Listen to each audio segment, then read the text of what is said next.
Morning, everyone. It's Mayor Chris Jensen coming to you here from Noblesville for another edition of Mental Health Monday. I am glad to have everybody back here after a wonderful Thanksgiving holiday. Perfect chance to talk about mental health, if you ask me, Kristen, right after Thanksgiving, because there's a lot that boils up in there. But I am joined once again by my good friend, a true servant at heart, Kristen Boyce, the owner of Pathways to Healing Counseling. Good morning, Kristen. Good morning, Mayor Jensen. It's good to see you on this Monday morning. It's always good to see you. And like I said, this is a very important topic that we embarked on 3.5 years ago. You and I, you've been embarked on it for much longer than that. But we are trying to here to spread the word about mental health. And again, especially around the holidays, it's a very timely topic. So today we're going to cover a little bit about depression and coping strategies around that. You mentioned it when we were chatting before we went on, kind of about the weather right now and the doom and gloom. I said yesterday, Sunday was an incredibly gloomy day. Luckily, I was at the Colts game, so I was indoors, which kind of helped a little bit. But man, driving home, it was rainy and dreary, and it's colder outside here in Central Indiana. I know we have folks from all over the world that are watching us, so hopefully there's warmer spots around the world. But I know here in Central Indiana, it's pretty wintertime is upon us, and that brings a whole slew of emotions along with the holidays. So we're gonna tackle a lot of those things this morning. We invite you to chime in, to join us, to share this with your friends and family. If you have any questions, feel free to put it in there in the chat. If we can't get to it on the fly, we'll get back to you later about it. But obviously want this to be as interactive as possible. But before we start any of this, before we go down any road discussing depression or coping strategies or holiday madness, any of that, let's take a minute to breathe. And what better than a good breathing exercise? And Kristen, I'll let you take it from here. So as we're coming down from the holidays, you might feel a little more anxious, more depressed, a little more stressed and overwhelmed. So I recommend doing this every hour. That may seem like a lot, but it's like using a muscle that we haven't used in a while. We call this square breathing. You're going to inhale through your mouth for 4. You're going to hold for 4. That hold is important as we kind of recalibrate, recenter the nervous system.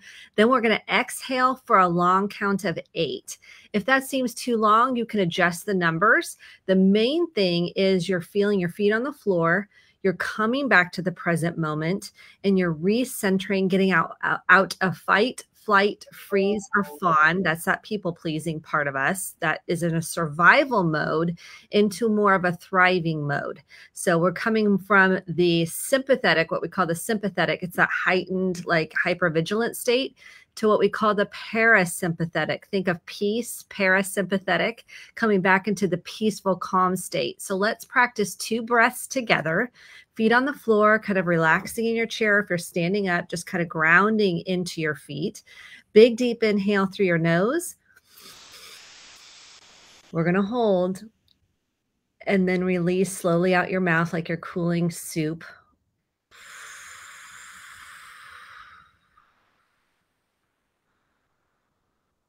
I instantly feel that so much better. Yeah, you can really feel your nervous system kind of letting go of that tension and tightness. If you do have tension and tightness in your body, maybe you feel it in your shoulders or your neck, or maybe your back of your neck, you're going to breathe into that space where you feel the tightness in your body. So let's do it one more time, breathing into those tight spaces. Deep inhale through your nose. And let's exhale out our mouths.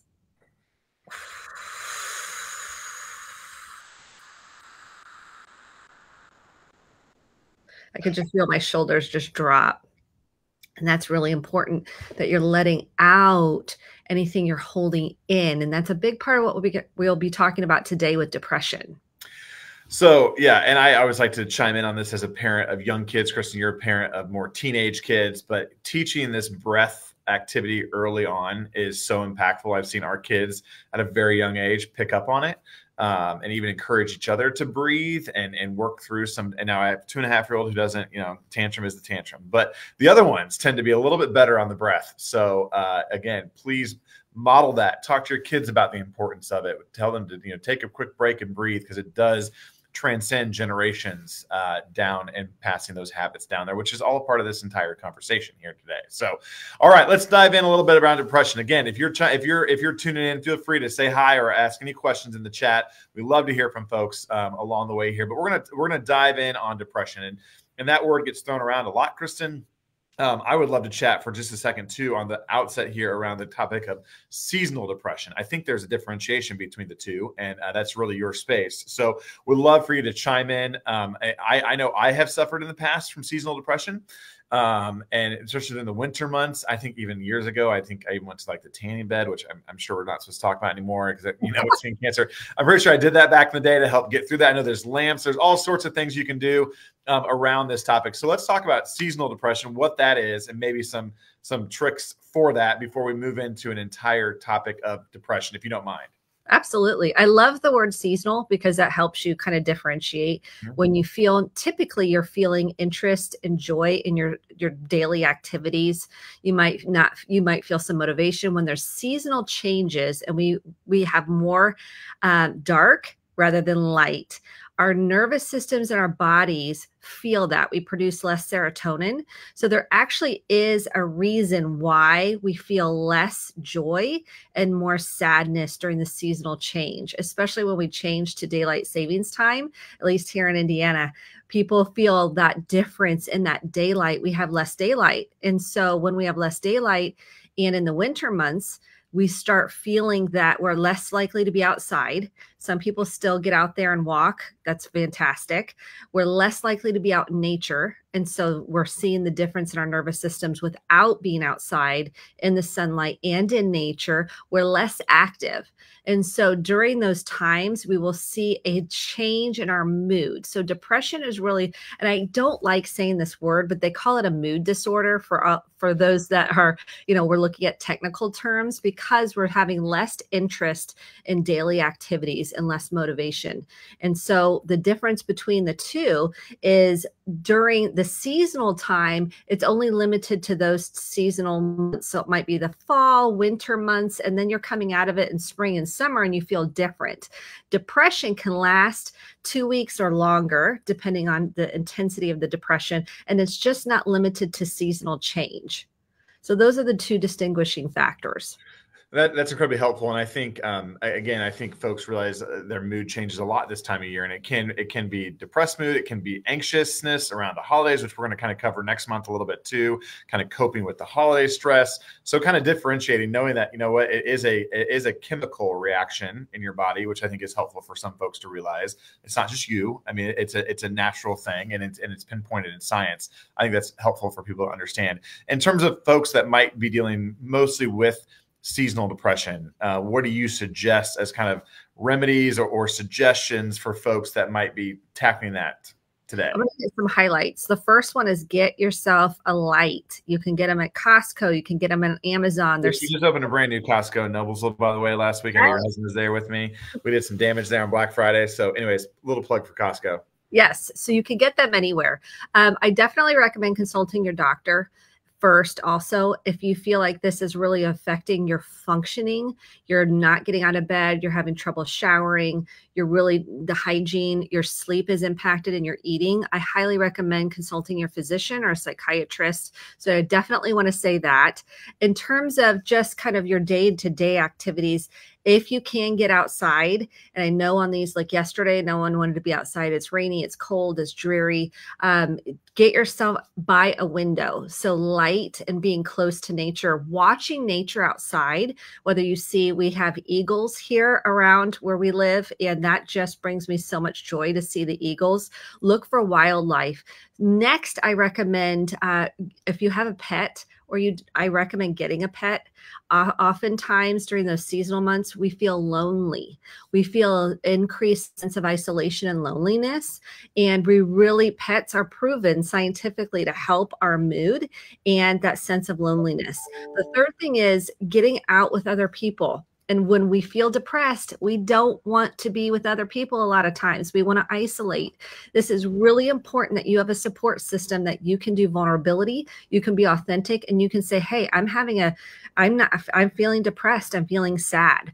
So having a support system, whether that's, at church, or you have friends in the neighborhood, or you have friends from different walks of life, maybe coworkers, reach out to them. Have a support group where you can check in with each other and say, how you feeling? How you doing? Get a journal, write out how you feel. And movement can help. I know we don't want to move, but even if you could do some online, YouTube exercise videos, maybe you want to go, just on a 5-minute walk a day, that is proven to scientifically help you, combined with the light therapy, combined even with going to therapy, can really help increase that sense of isolation, depression, and loneliness.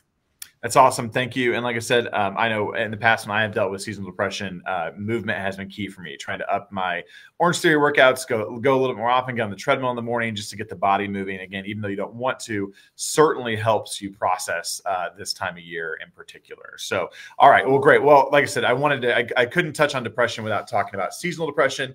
Because again, the last couple of days, although the sun is trying to come out here in central Indiana, but the last couple of days have been a little rough in that area if you do suffer from that. So let's transition to overall depression. Again, it's a word that is probably thrown around a lot in society these days. But, can you talk a little bit about the definition of it and obviously what it looks like for folks that it looks like maybe in you, and then maybe what you would identify in others and what it might look like in them? Yeah, so let's talk about statistics and then we'll define depression. So 1 in 6 adults will have depression. That's reported depression. What we know is that number is really low. So like 17% of the population in the United States has depression. We think that's a lot higher because we're not reporting. And those, when we're lonely and we feel sad, we tend to isolate more. And then now we're seeing the highest depression rate in history in teens. And this is alarming because we're seeing more social isolation with the use of social media. We are seeing more in terms of we think we're connecting to people online, but we're not getting out there in person to connect with people. And we know when we're feeling depressed, connection is critical, even though we don't feel like we want to connect with anybody. This is the juxtaposition of it. Can I point out something that you just pointed that was really, really interesting to me? So you said about reporting depression, and that's been something, we have been focused here in Noblesville for the past, almost 4 years now, heavily on mental health. And we have seen our numbers skyrocket in terms of mental health reported calls to public safety and reporting. And at first that was kind of alarming, but then what is making the most sense to us is that we are talking about it more. We're kind of erasing that stigma, normalizing this conversation. So more and more people are feeling more comfortable reporting that. And that is hugely important. So I just wanted to point that out, that, that we're seeing a direct correlation with the more we're talking about it, the higher number we're actually getting calls or calls for service on, because people are feeling more comfortable talking about this, which I think is great. So sorry for the sidebar there, but I think that's something that has been eye-opening to me, is the reporting data on that. And that to me is why I do this job, because when we can get out of the shame of something's wrong with me, I feel like I am defective, I am bad, I am wrong, I am a mistake. Those are things that take us away from asking for help or seeking help. And so that's why I love the 988 number. Like if you are feeling suicidal, and often that does come with depression, we can feel suicidal or have suicidal thoughts or ideation or kind of feel worthless or feel like a burden. That 988 number you can call or text any time and it's free. And this is what I cannot emphasize enough. If you don't want to reach out to somebody else, reach out to 988. They are there to help you.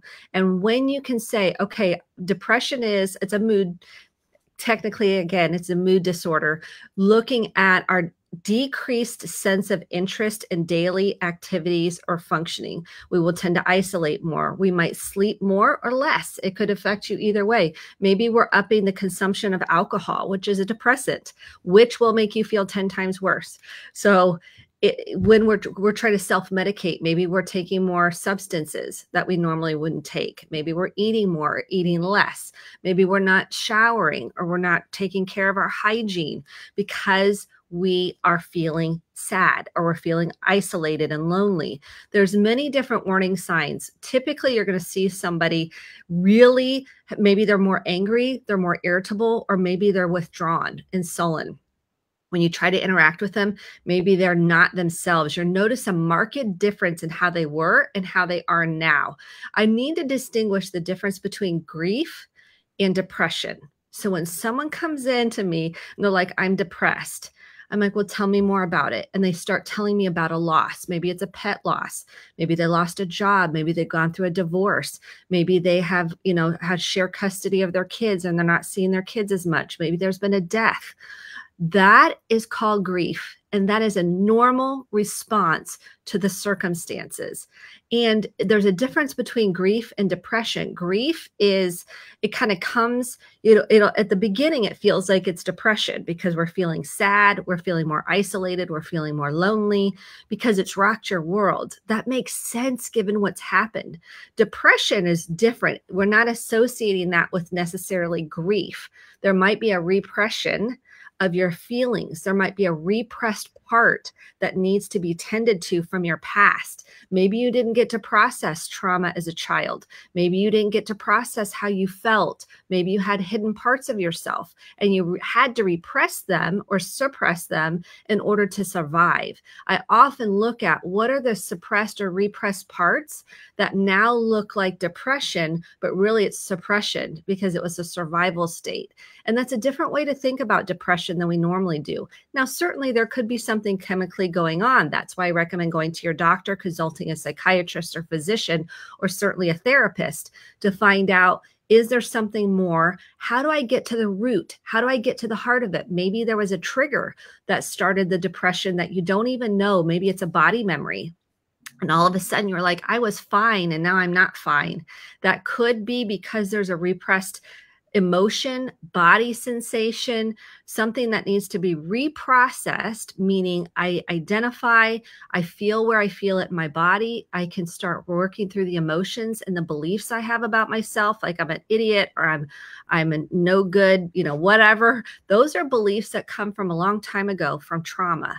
And grief really is about circumstances in the present moment. And grief can also be triggered by something in the past if you did not get a chance to actually grieve it in the moment. So it's important to go, is this grief because I have a loss of some sort, a major change that's makes sense given circumstances, or has something just shifted inside of me? And maybe it's hormones. Maybe you have a medical issue that needs to be tended to. That can come with grief. So if you have it let's say you've got newly diagnosed with cancer, maybe there is a correlation between what's going on in your nervous system and your body that needs medical attention. So that's why I highly recommend getting blood work, getting a workup, make sure that we can rule out there's nothing physically going on, so we can also deal with the emotional components at the same time, because we know that trauma lives in the body. So it's super important that we're tending to all those facets when we look at depression. So really kind of distinguish between, I guess one of the first questions you'd ask yourself is, have I suffered a lot? Because you would want to tackle the grief first, correct? Would that be the first thing to kind of check off the list, but to kind of identify when looking at maybe a change in mood? Yes. And we don't want to push down grief because that will lead to depression.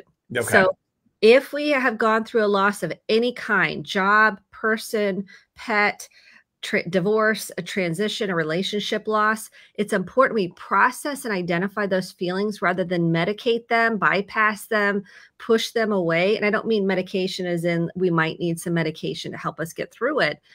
I really want to make sure we're processing those feelings of sadness and not pushing them down, which will then turn into depression. Got it. Okay. That's actually really helpful to kind of view as kind of like the here and now versus a long-term past traumatic situation that maybe would trigger a depressing thought or depression going forward. That's really, really fascinating. So talk a little bit about what depression looks like, what kind of feelings in the body would you have as an individual? You talked about like identifying others, the change in mood, the angry, the withdrawn, the sullen, I think you used, good word, by the way. What would it feel? What would I feel like? Heaviness. Typically you feel a real lethargic, exhausted, heaviness. It's almost like a weight, like you just feel like this heavy weight. And you can't really put your finger on a lot of times when you're in depression. You kind of feel like I feel blah. I have no motivation. So in the body, it will feel very heavy, tense, tight. That's the best way people exhausted, like a severe exhaustion. People would just say, I have no energy. I feel so lethargic. I just don't have any motivation. I just feel like, what's the point? Those are all red flags. And if you're increasing your drinking, or you're not sleeping enough, or you're not eating enough, you're not getting enough sleep, maybe you're sleeping too much or too little, those are all signs to really seek some help. And there's nothing wrong with you. That's what I want to say. Just because this is what you're experiencing now doesn't mean that you're defective. It just means it's a sign for you to tend to yourself. Maybe there's more self-care that's needed. Maybe there's some advocacy on your part to say, hey, I don't feel right, and I need to seek some medical attention or some therapy to tend to that. And that will change your life. We want other people a lot of times to see that we're in pain, and other times people just maybe aren't in touch with their own emotions, so they can't really offer you empathy. So sometimes we have to really work on seeking a support system that can give us and help us heal and get where we need to go, which is feeling better. Well, and that's what, you talked a little bit about coping in terms of reaching out for help and doing those things. Before we get to dive in on some coping skills to wrap things up, but I want to touch on what depression, does it look differently in maybe kids, teens? Can kids be depressed? What does that look like? I imagine it looks differently, because you've taught us over the last several years that a lot of things look differently in young adults or kids. So I want to kind of touch on that as a parent of children. Yeah. So let's talk about kids. 4.4% of children are depressed. Think about that. That is a lot of depression in kids. Are they too much into technology? Are they too much on video games? Are they watching too much TV? Are they too much on their phone? That will affect mood with children because it affects their brain. This is super important. We're having a lot of research come out now with brain scans and how that lights up in children, and how that can mirror what looks like trauma in the brain, which can lead to depression. And what we say, okay, what now? Okay, we're going to limit our technology. I know this is tough. It's hard. I'm a parent. I get it. And especially in teens, I will see a high correlation by the number of hours that a child or a teen is on technology correlated with depression and anxiety. And this is hard to say, but it does affect their development. So what we need to be doing more of is talking and connecting to our children about how they're feeling, about what excites them, about who they are, what they like, what they don't like. Put your phone down. This is so hard. I get it. I'm a parent. I am a person too. And I can get on my phone and get working. I will put it down when I'm with my children. And this is a habit that I work on constantly, because they need our presence and attunement. What does attunement means? It means I am here with you. I am noticing, I'm looking in your eyes. If we see a vacant look in our children's eyes, chances are they're experiencing some suppressed emotions, might be going through some depression. If they're not taking care of themselves, they are isolating themselves. Maybe they're crying, or maybe they're just kind of stoic. Those are signs that they may need some therapy, and they need your attention. And I don't mean like hypervigilant attention. I mean your presence. And that looks like just facing them when you're talking to them. You're looking at them. You're saying, oh, I care about you. I'm so glad you're my child. I'm so glad, like I'll say to my daughters, I'm so glad you were born. I'm so happy you were born. Like, it was one of the best days of my life. And I truly mean it. Even on those bad days, I really mean it. And I want them to know that they matter, and I'm a safe place to come when they have hard things happen, because they will. It's important that you are the safe place for them to come and talk about what's happening. And again, I think so much comes back to modeling that behavior, right? And it's showing, and again, so guilty. My phone is, I sleep with it like right by my head. Just super guilty of all this, by the way. I laughed this morning. I drove the 6:30 a.m. carpool of 5 7th grade boys going to basketball practice this morning. And it was nice and silent in the car. And I thought they were all asleep, but no, they were all, and they're like staring at their phones, playing some games on there. And so I always try to ask them about, their day or the presidential debates and whatever. And they usually just roll their eyes at me, but I try to just keep hammering questions and asking them to make them talk to me, as much as they absolutely hate it. But again, it's totally true. Their heads are right in the phone all the time. So trying to get them to put that down and look up is key. I'm certain of that. So well, I love that you're doing that, because I was at a coffee shop, and we've all done this. So I'm not saying, I'm not throwing stones, believe me. There was a son and a dad, and the son, he was about 7, was just looking at his dad so admiringly and wanting his dad's attention, but the dad was on the phone the entire time. And he just sat there looking for his dad to pay attention to him. And it's like, these opportunities are so critical, and they seem like a moment in time, but they matter. So just notice if, and then that's modeling. The dad was, the son's not on his phone, but the dad was. This is so important, that moment in the car when you have them, for you to be present. So, not that you're going to be on your phone, because it's not safe, right? But those moments matter so much. They do. Yep. So let's talk about coping. And I want to call out, I know David and Brad have both chimed in on issues that they're usually frustrated about. I just want to say I'm glad that they're watching Mental Health Monday. And so let's share some coping strategies with folks like David and Brad on if they are faced with depression, or anybody that they may know, or anybody, any one of us that may be struggling with it. What are some good coping strategies? You talked about what to look for in others. You talked about what it looks like in kids. So let's transition to coping. Yeah. So the first thing is recognizing your own way you feel, self-awareness. Take responsibility. Okay. The minute you start to say, okay, I think I need to, help myself feel better, and I'm going to take action for it. It's very hard when you're depressed, because you don't feel like doing anything. And so the key is to, 1, recognize it. 2 is start deep breathing. 3 is start processing what you're feeling, because we can focus on external things, but that's not really going to make you feel better.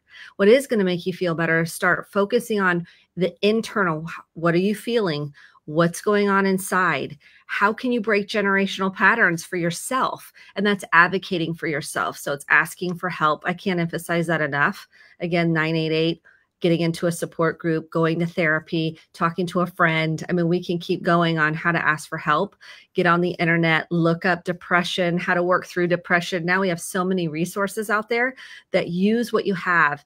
If you can get out and walk, again, love that. Or if you have a treadmill at home, 5 minutes a day, or what you're physically able to do. And maybe it's volunteering. I love volunteering, because you get outside of, where you're comfortable. You get outside your comfort zone and you help somebody else. Helping another person, believe it or not, is one of the most important ways to move through depression. So I love volunteering. And I think the last thing is, notice what your body is inviting you into. So where do you feel it in your body? What is it wanting you to look at that maybe you're trying to push away from or avoid? Or maybe you're trying to look at other things externally rather than looking within. Everything is an invitation for us. And it's up to you whether you want to tend to that or you don't. And so that's really my 2 cents on, in this little time we have, for you to work through depression. It's awesome. Well, like I said, Kristen Boyce, you are awesome to help us tackle this, because again, I think it's on the front doorstep of many people's lives right now, whether it be seasonal or clinical, to be able to identify and know that there are resources out there, and that there are coping strategies, that you are not alone. Those statistics are incredible. And should be eye-opening for everybody. So thank you again for your time today. I know you just list off coping strategies, but I'm gonna let you hammer it one more time. If somebody's in a crisis, where do they go right now? 988. Boom. 988. My husband just learned about this last night. I'm like, what do you mean? We've been talking about 988 for. Thanks for watching, Mark.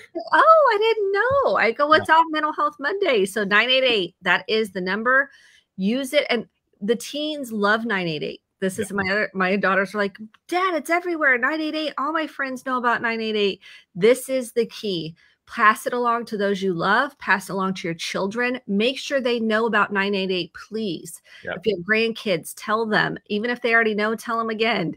Text, call 24 hours a day. Well, and like you said, with the Boy Scroll set, I think one of our biggest leave behinds, Kristen, is that we're raising a generation who are comfortable around mental health that will know 988 just like our generation knows 911. And that's the best thing we can do for the future. So thank you, Kristen Boyce. We'll be back next month with a holiday edition on how to survive those holidays. This is a great little precursor to that. But stay tuned. Follow along with us on Facebook. But Kristen Boyce, as always, thank you for your help today and your giving of your time. So happy Thanksgiving and happy holidays, and we'll see you back here next month. Thanks, Kristen. Thank you. All right.